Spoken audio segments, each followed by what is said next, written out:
Ovo je nova definicija epskog. Pripovijesti iz Malaške knjige Palih jedan su od najoriginalnijih i najuzbudljivijih serijala fantastike.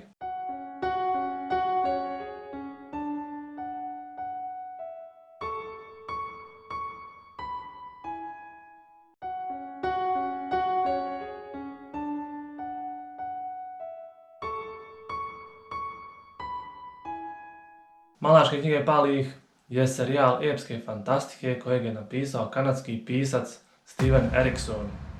Osnovni serijal je završen i broji 10 knjiga, od kojih je 7 u trenutku objave ovog videa prevedeno. Serijal je izuzetno kompleksan, širokog opsega i predstavljen je kroz narative velikog broja likova. Radnja serijala se odvija na više kontinenata i obuhvata veliko vremensko razdoblje i smještena je u izvanredno osmišljen svijet kojim hara mračna, neobuzdana magija. Sama priča je predstavljena kroz složeni niz događaja u svijetu u kojem se nalazi Malaško carstvo. Svaka od prvih 5 knjiga je na izvjestan način samostalna, jer svaka rješava svoj primarni sukob i upoznaje nas sa glavnim likovima i događajima koji tek treba da nastupe u nastavku serijala. Teme koje preovladavaju kroz ovaj serijal su socioekonomska nejednakost, društvena nepravda, ravnopravnost spolova, kao i neizbježnost i uloga umjetnosti u civilizacijskom kolapsu i mnoge druge teme ukorijenjene u postmodernističkoj i poststrukturalističkoj dekonstrukciji žanra fantastike i magični realizam.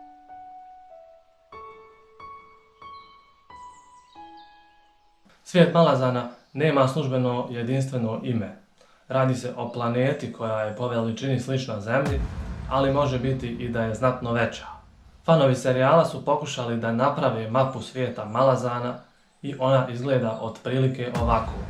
Priča se da oko svijeta Malazana postoje 4 mjeseca, iako je samo jedan vidljiv sa površine i poznat široj populaciji. Preostala 3 mjeseca nisu vidljiva, mada rani historijski tekstovi sugerišu da ih nije uvijek bilo teško vidjeti. Na svijetu Malazana postoji najmanje 6 kontinenata, kako je to navedeno u knjizi Plime ponoći. Najveći kontinent u svijetu Malazana nema tačno definisano ime. Istočni dio ovog kontinenta poznat je kao 7 gradova koji su odvojeni od ostatka kontinenta ogromnim džag odanom. Zapadno se nalaze kraljevstva Nemil i Periš, dok jugozapadno leži carstvo Shao Morzin. Južno od 7 gradova nalaze se ostrva Felari i mali kontinent Kuon Tali, koji predstavlja srce Malaškog carstva, koje je rođeno na ostrvu nedaleko od njegove južne obale. Uski prolaz Strait of Storms dijeli ostrvo Malazan od kontinenta Korelri. To je velika kopnena masa koja se sastoji od 2 podkontinenta. Istočno od 7 gradova nalazi se kontinent Dženabakis. To je uzak, ali dugačak kontinent koji se proteže na stotine milja od sjevera do juga. Istočno od Dženabakisa nalazi se arhipelag Genostel, koji se sastoji od jednog velikog ostrva i mnogo manjih ostrva. Još dalje na istok je arhipelag Kabal. Jugoistočno od Dženabakisa nalazi se kontinent Asail, koji se sastoji od 2 različita regiona. Samog Asaila, koji se smatra zemljom nemilosrdnog neprijateljstva, i civilizovanije oblasti poluostrva na jugu, poznatog kao Bael. Istočno od Asaila nalazi se veliki kontinent Leter, nazvan po svojoj najvećoj naciji. Izoliran je od ostatka svijeta ogromnim ledenim poljima i imao je malo kontakta sa drugim zemljama i nacijama prije dolaska odmetnute Malazanske 14. armije.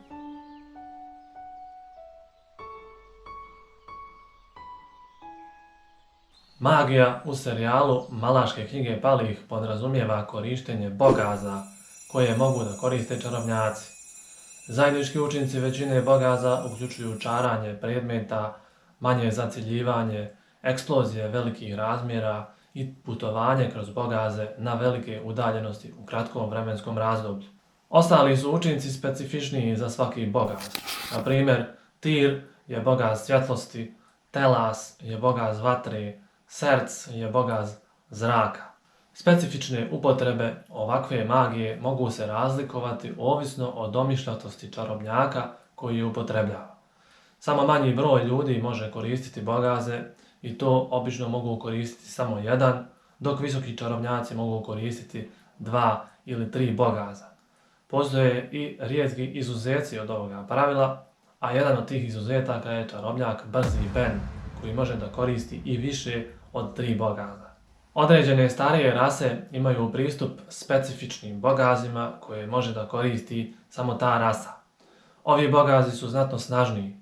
Primjeri ovakvog fenomena su bogaz Telan, koji predstavlja vatru, kojeg mogu da koriste Tlan i Masi, ili bogaz Omtos Pelak, koji predstavlja led i kojeg koriste Džaguti. Dalje imamo 3 aspekta Kuralda za svaku od tiste rasa.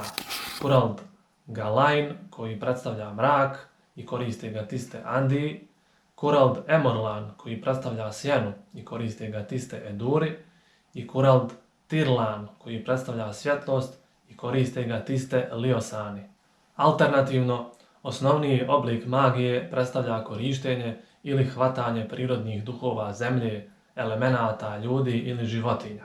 Oblik ove metode također se koristi kada se moć nekog uzvišenog bića poziva ili kanalizira, iako je u većini slučajeva to također povezano sa bogazom tog bića. Neki likovi u ovom serijalu mogu da pređu u životinjski oblik.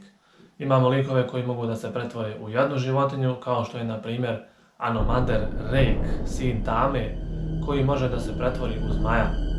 A imamo i likove koji mogu da se pretvore u čopor životinja, kao na primjer Grillen, koji može da se pretvori u pacove, i Mogor, koja može da se pretvori u pauke.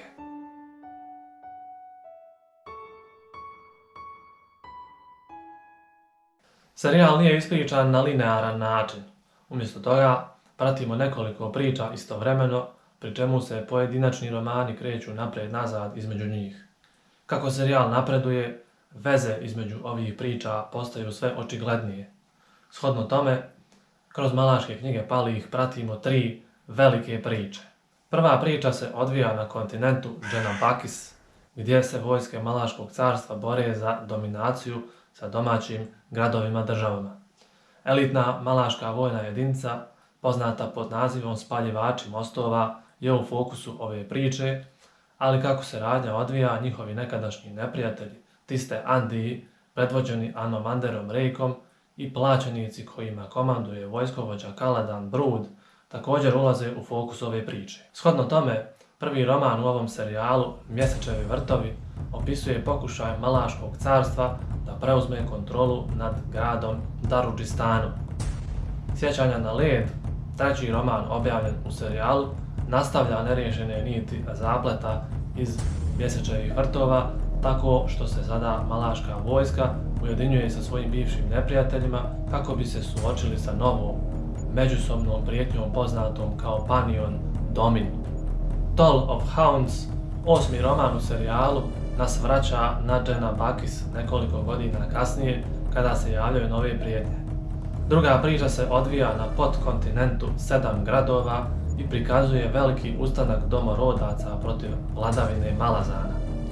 Ova pobuna je poznata kao Vihor. Drugi roman u ovom serijalu, Dveri kuće mrtvih, prikazuje izbijanje ove pobune i fokusira se na nemilosrdnu potjeru pobunjenika za glavnom vojskom Malaškog carstva, koja sa sobom vodi oko 40.000 izbjeglica. Potjera se odvija širom kontinenta na preko više od 2400 km. Priča o potjeri i sam događaj će dobiti naziv Lanac pasa.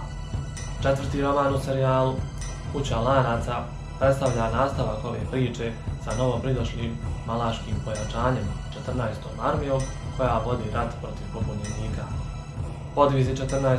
armije donose im nadimak Kostolovci. Treća priča započinje sa 5. knjigom serijala koja nosi naziv Plime ponoći. Ovaj roman uvodi do sada nepoznati kontinent na kojem su 2 nacije, ujedinjena plemena Tiste Eduri i carstvo Leter, uključene u eskalaciju tenzija koje kulminiraju otvorenim ratom.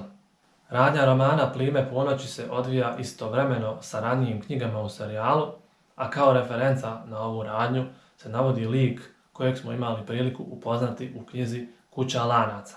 6. knjiga, Kostolovci, povezuje sve 3 pomenute priče sa sada pomirenom vojskom Malaškog carstva iz Dženabakisa koja stiže u 7 gradova da pomogne u konačnom gašenju pobune. U isto vrijeme, flote iz novo proglašenog carstva Leter pretražuju svijet u potrazi za dostojnim šampionima koji će se suočiti sa njihovim besmrtnim carem u borbi. U 7. romanu, koji nosi naziv Kosačeva bura, Malaška 14. armija stiže u Leter da se suoči sa carstvom Leter.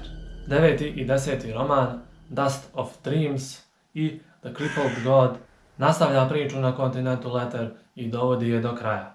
S obzirom na sve navedeno, ovo je jedan od težih serijala epske fantastike za čitanje, jer trebate pratiti veliki broj priča. Serijal Malaške knjige palih je u svakom smislu napredna fantastika i trebat će vam dosta strpljenja ako se odlučite upustiti u čitanje istog. Ako volite fantastiku, ovaj serijal će vam biti prava poslastica. Pored osnovnog serijala, o kojem je ovdje do sada bilo riječi, postoje i dodatne knjige koje obrađuju događaje koji su se desili prije ili poslije osnovnog serijala. Bilo bi to sve za ovaj video. Hvala vam na pažnji i želim vam ugodan dan.